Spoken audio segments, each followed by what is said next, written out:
Hello, everybody. This is Plug In Podcast. I'm Susan Herberholtz, and I'm here with Kaylee Duvall. And we're going to talk about, hi, Kaylee. We're going to talk about a topic that is really affects women today, which is the word submissive.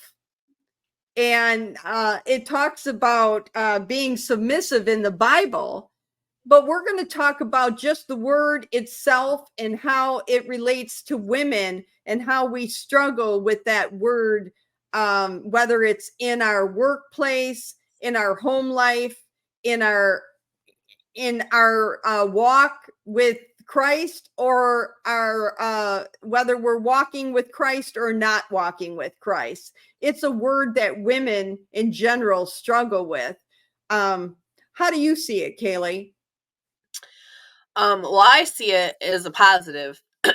I see it, the word submissive as, you know, allowing yourself to be taken care of, um, not being argumentative, um, leaning towards more of the peacemaker aspect, um, of a marriage and helping it run smoothly. But some people take it as, um, when they see that about mine and my husband's marriage, they look at it more as me being either brainwashed or, under some type of spell or something. And being, or just being ridiculous. And, I don't see it that way. Um, I have been submissive in that word, for a long time, and it just came naturally, which has helped and benefited us, but has also, due to my, husband, um, having that urge to take care of me and, lead me, as a family, it has kept me out of a lot of bad situations, dangerous situations.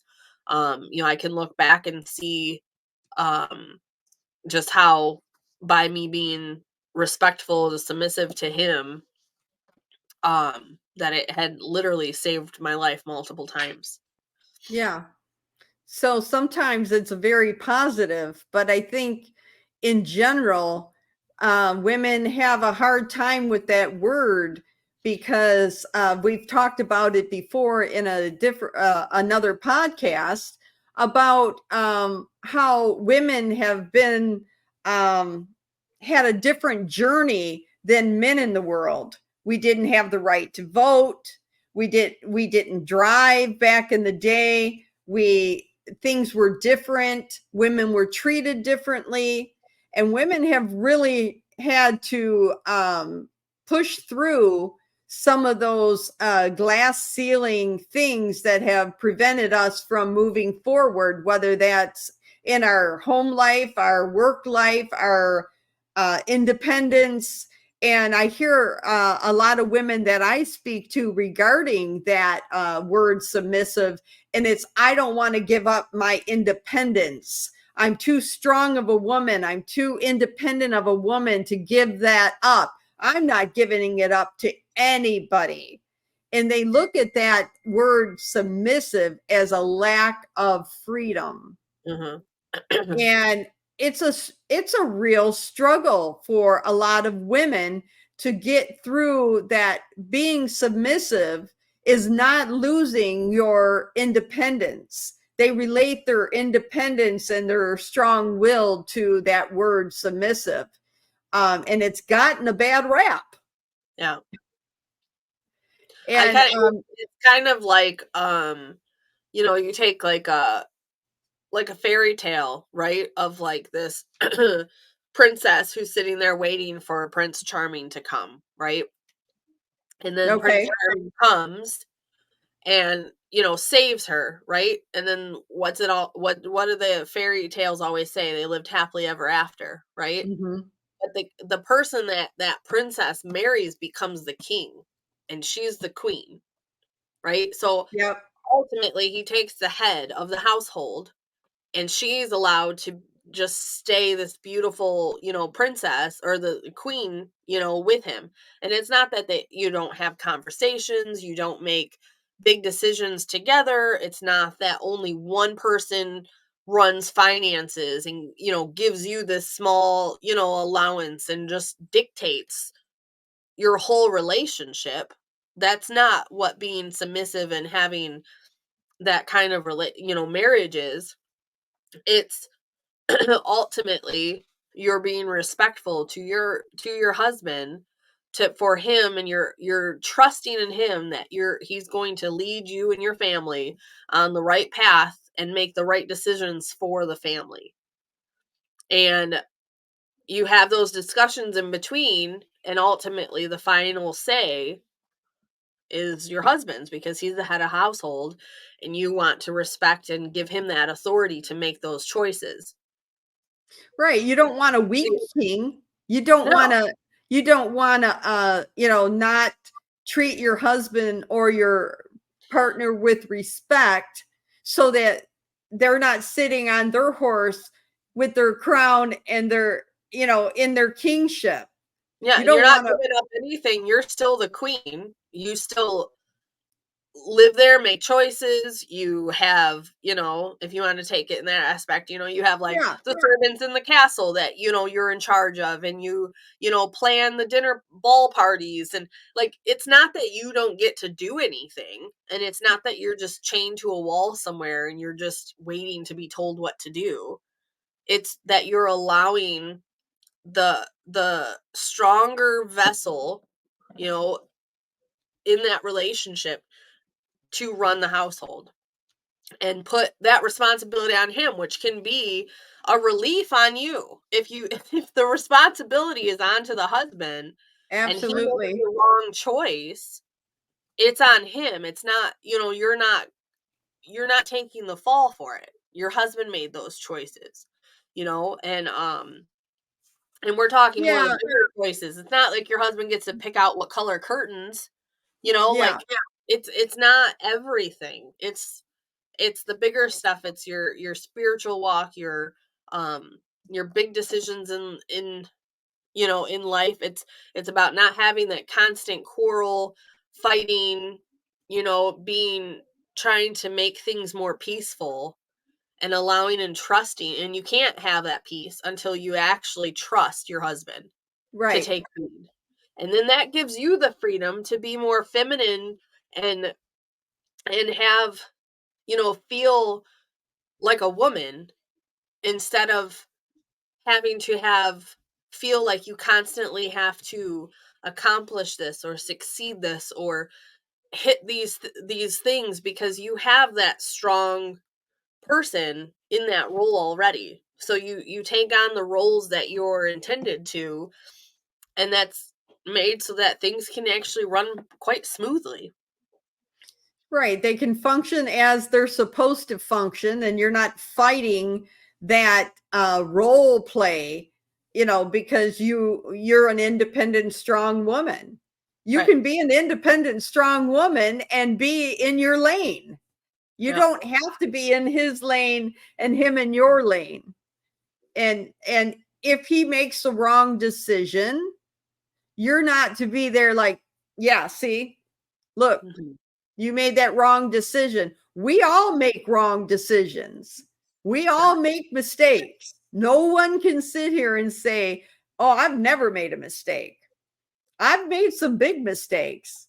I've made some poor choices. I've lost money in the stock market making poor choices. I've made some poor choices in my marriage. I've made some good choices. But once you get that perspective on whose lane you're in, so to speak, if you want to talk about lanes, um, and not skewing that lane, it's important. It's important to know that, okay, I'm responsible for these things. Like, Well, let's use this for an example at workplace, right? If you didn't have a good job description and then you're over into, say, another person's job description, how's that going to work? You think that other person's going to just allow you to go and intermingle into their job description and what they're supposed to do? No, there's going to be conflict because they're going to be pushing you back, trying to get you in your lane. Yeah. Well, and part of it is so your husband is called to so much more for just he is. And in judgment, he'll be judged on his family, not just himself, where the woman is judged on themselves. Okay. So he has more on his shoulders to be concerned about and wanting to run the household in the correct way. Like, for instance, if he's like, we're going to church every Sunday, instead of, fighting it, well, it's my only day off. I don't feel like going. I don't think we should, blah, blah, Yeah. blah, blah, blah, right? It's Yeah. okay. That's what you want to do. I'll help because I'm a helpmate. I'm going to Yeah. help make that possible, right? Yeah. And along those journeys, how the man gets stronger is at times failing at those choices that he made for his family. Yep. And learning from it. Just like a child learning to walk. You don't move everything out of their way so that they don't trip or fall, because they have to learn is, oh, if I step on that, I fall. So Yeah. I need to walk around it or go over top of it, right? Yeah. So it's a purifying process, I think, for the husband. Yeah. Is to be the household. And yeah, we're all going to make mistakes. So Yeah. even if you as the woman were in charge, you're going to make mistakes too. Oh, So absolutely. nobody's going to not make mistakes. But with him, I think in the husband's walk, it's a big, more of a purifying thing that happens because Yeah. he's trying to make the choices for the family. So Right. like a big example for me, and over the years, there's times I wanted to put the kids into public school. Right. And some of it's out of anger on days where I've had enough and I'm done. Right. And a lot of it comes from exhaustion. The kids not wanting, the boys not wanting to fully do what they, The struggle. Yeah. Which people have in public school too, right? Bad Yeah. grades on homework, whatever. It doesn't stop anymore. And my husband has been completely firm on it, is we're homeschooling. Yeah. Done. No question. And we'll get into a little quarrel because, like I said, it will come out of anger, exhaustion. I'll have a bad day. But by him being the leader of the household, do I give up homeschooling the next day? No. I say, okay, this is what we're doing. God, give me the strength to get through the day. Let's get this homeschooling done today.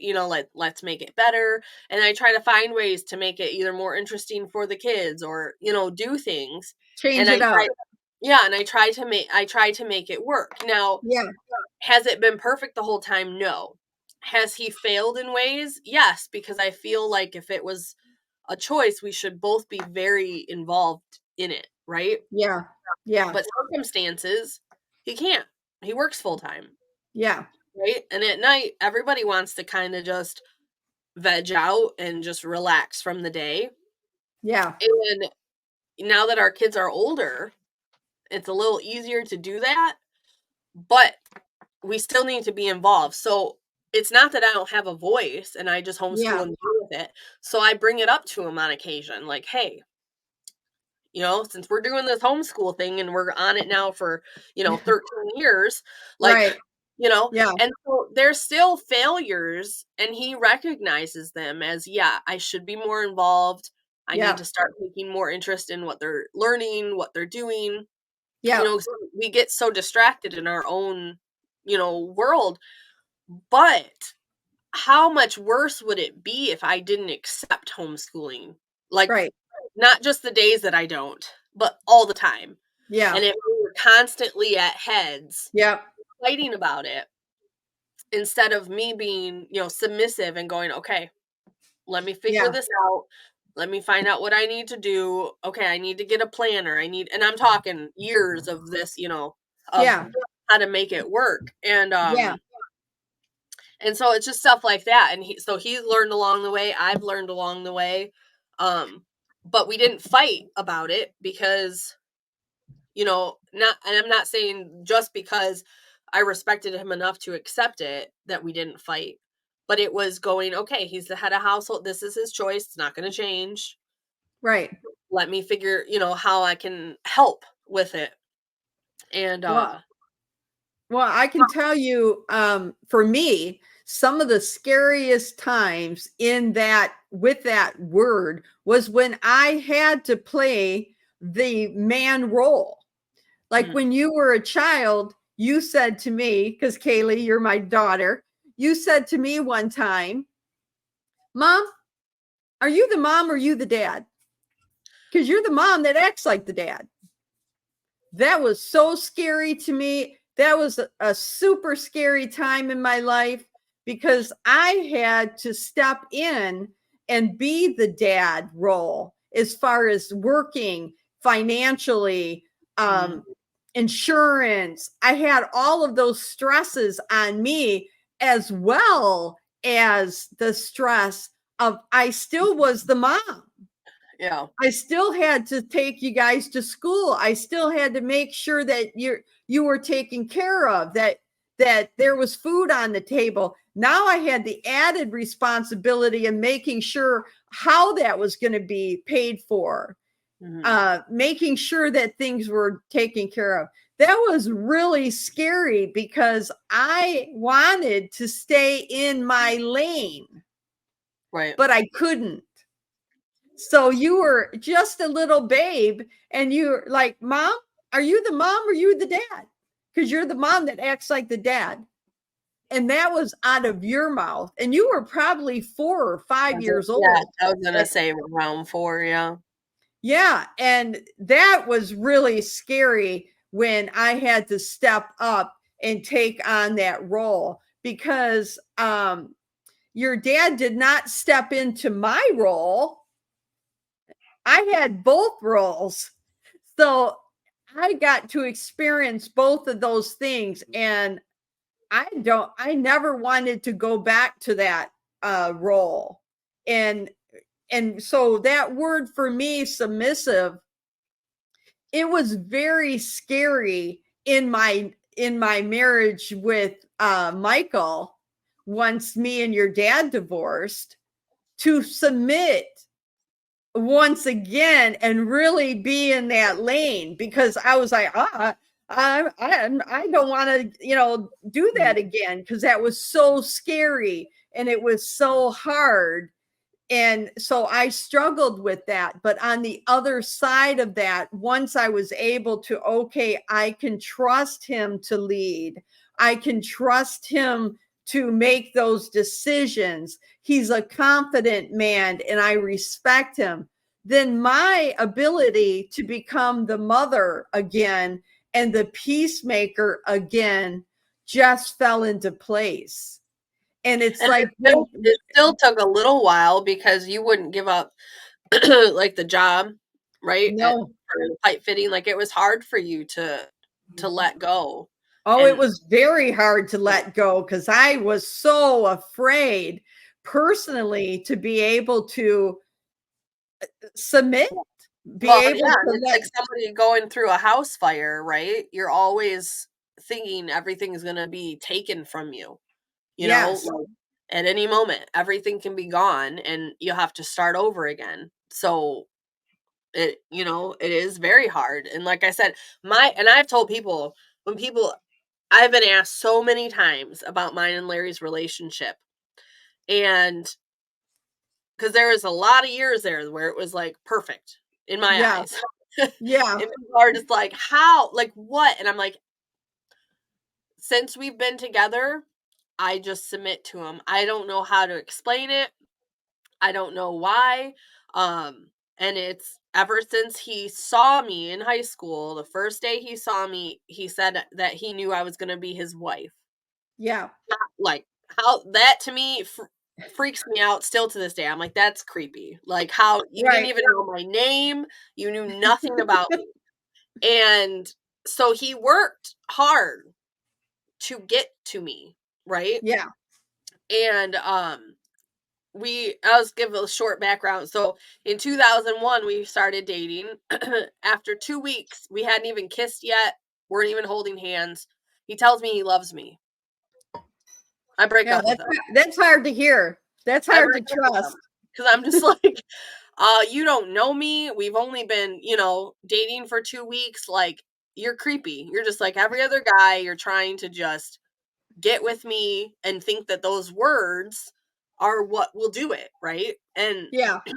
and from my past, those words meant nothing to me, right? Yeah. So saying that was just how I took it, was you're a jerk, pretty much, right? Yeah. And so I was like, really? So I broke up with him. So that was 2001. um and he still felt I was going to be his wife, even though I had hurt him. Because I Yep. told him, I've lost all respect for you. I can't believe you would say that after such a short time. You don't even know Yep. what you're saying. Those Yep. words are so loosely, given. I still have a letter he wrote back to me, was about how what he meant by saying that was that he Yeah. wanted to be there for me, protect me. It's a super sweet letter, but it's hurt. Like, it's from his heart. And he was just like, I Yeah. didn't learn anything negative out of it. I can't believe that you could lose respect for somebody, only Yeah. after 3 words. Because he didn't know me. He didn't know my Right. trauma, my issues, Right. so he's just What you've like, been through. "Oh." Right. Yeah. But even after that, he was like, she's still going to be my wife. I don't know how, I don't know when, but she's going to be my wife, even though he was mad at me, right? Right. And we started dating again in 2003. I won't get to how we got to all that, but in 2003, we started dating again. And I started to feel more connected to him, like just getting to know him over the 2 years and talking, and we hung out, um and I just felt like a genuine care for my like for my soul. Like, Right. from him, like nothing I ever felt. Like, he was just like, he wanted the best for me. And it wasn't about sex, it wasn't about anything. He wanted the best for me. And so at that time I was drinking and stuff, and he told me that he wished I didn't do that. It was stupid. Why do I do it? Yeah. And he was like, I want you to stop. And I was like, stop drinking. I only drink, here and there on the weekends with my friends. And then he's like, no. And we were part of this group. We would fill, water bottles with vodka and bring a 2-liter a pop. And since we were good kids in school and got good grades, no teachers questioned it. Right. And so he's like, no, he's like, you drink a lot. Like, I want you to stop. And something in me clicked, and I'm just like, okay. And I Yeah. stopped drinking cold turkey, had no issues. And ever since then, we ended up getting engaged that year and stuff. And I got married at 19, and it's just any little thing like that. It was like, it was easy for me to give up. So I tell people when they'd ask me about my relationships, this is not the norm. It doesn't Yeah. come easy to most people at all. Yeah. Uh, I don't know why. I can't explain it. It can only be of God. Yep. But I have been submissive to him since I became with him. So since I started, you know, dating and being part of him, and I know it's because God knew that we were soulmates. Yep. So I already had that desire to be submissive to him, and out of respect, to Yep. not make him upset. Like, Well, I think drinking that, upset him a lot. yeah. And And I so, think that that word submissive comes with respect and trust, yeah. because that's huge. You know, and when we have all these traumas along the way that prevent us from being able to trust and to love, that stops us from being submissive. Because similar to your story, I prayed for a good man and God sent me Michael. And I was at work one day and Michael, who was my boss at the time, came up and he just gave me a kiss. And I had filed for divorce. I figured I was not going to be with anyone. And so he said, I have loved you for 8 years. I want to marry you and take care of your children. Well, I had no trust whatsoever at that time. The same thing as what you're saying. You know, our love trust, so to speak, because of what we had been through, prevented us from being submissive to someone. So all these flags started jumping up, the same thing. Oh, how can you love me? This is creepy. This is, oh my gosh, what's going on? You know, this is not, I cannot do this, right? And he's just, we're going to take it slow. He was insistent, just like Larry. He knew, and God knew.